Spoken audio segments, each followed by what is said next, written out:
पाको बारमासा बेड़ो पाको बारमासा नर नर काफल पाको चैता मेरी छैला।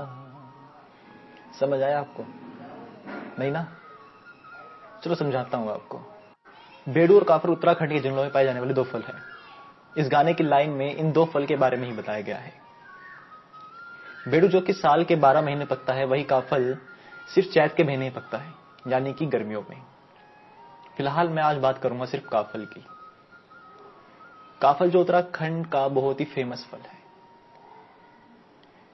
इस फल ने उत्तराखंड के लोगों के दिलों में जगह तो बनाई है, साथ ही साथ जो उत्तराखंड में घूमने जाते हैं उनके दिलों में भी जगह बनाई है।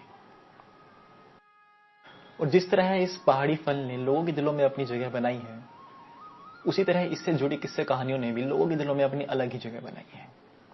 मैं नितिन आर्या आज आपके लिए लेकर आया एक पहाड़ी फल की कहानी। तो आइए सुनते हैं साउंड ऑफ नितिन आर्या। और जिसने भी इस चैनल को सब्सक्राइब नहीं किया तो कृपया करके इस चैनल को सब्सक्राइब कीजिए, ताकि आपको आने वाली किस्से कहानियों के और ऐसी ही पोएट्री की जानकारी मिलती रहे।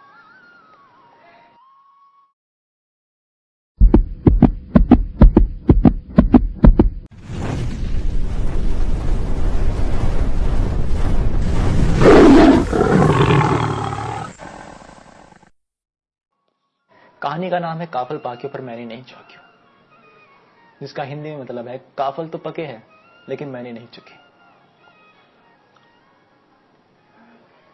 कहा जाता है उत्तराखंड के गांव में एक गरीब महिला रहती थी। उसकी एक छोटी सी बेटी, दोनों एक दूसरे का मात्र सहारा थे। आमदनी के लिए उस महिला के पास थोड़ी सी जमीन के अलावा और कुछ भी नहीं था, जिससे मुश्किल से ही घर का गुजारा चलता था। गर्मियों में जैसे ही काफल पक जाते, महिला बेहद खुश हो जाती थी। उसे घर चलाने के लिए एक आय का नया जरिया मिल जाता था, जिससे घर की मुश्किलें थोड़ी बहुत तो कुछ कम होती थी। एक बार महिला ने जंगल से एक टोकरी भरकर काफल तोड़ के लाई। सुबह का वक्त था तो घर में काम और भी था, इसलिए उसने मन बनाया कि इन काफलों को बाजार में शाम के वक्त बेचा जाए। और अपनी मासूम बेटी को बुलाकर कहा, मैं जंगल में चारा काट कर आ रही हूं, तब तक तुम इन काफलों की पहरेदारी करना, और जब तक मैं ना आऊं तुम इन काफल को मत खाना। मां की बात मानकर मासूम बच्ची को उन काफल की पहरेदारी करती रही। इस दौरान कई बार उस रसीले काफलों को देखकर उसके मन में लालच आया, पर मां की बात मानकर वह खुद को काबू कर बैठी। इसके बाद दोपहर में जब मां घर आई तो उसने देखा काफल की टोकरी का 1/3 भाग कम था। मां ने देखा कि पास में ही उसकी बेटी सो रही थी। सुबह से ही काम पर लगी मां को यह देखकर बेहद गुस्सा आया। उसे लगा कि मना करने के बावजूद भी उसकी बेटी ने काफल खा ही लिए।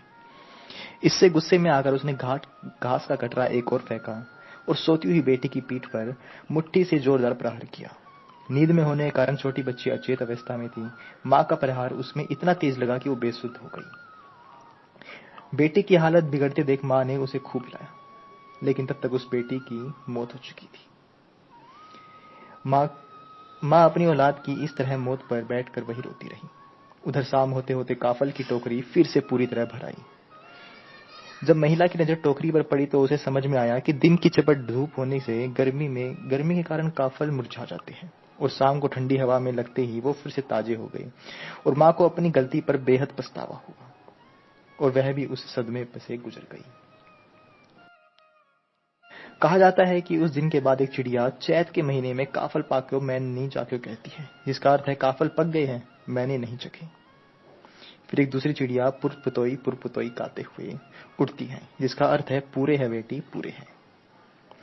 यह कहानी जितनी मार्मिक है उतनी ही उत्तराखंड के काफल की अहमियत को भी दर्शाती है।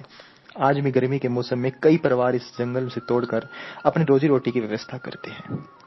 काफल का महत्व एक लोकगीत भी है, जो खुद की देवताओं के खाने योग्य समझता है।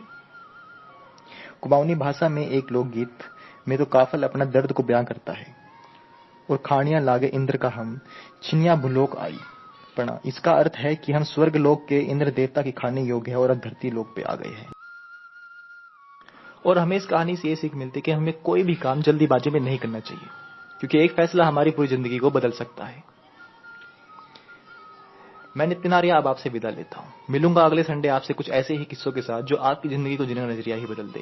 क्योंकि साउंड ऑफ नितिनारे सिर्फ एक पोइट्री का चलन नहीं है, ये एक हुंकार है, अकेला सा शोर है जो कभी भी दहकते हुए ज्वाल का रूप ले सकता है।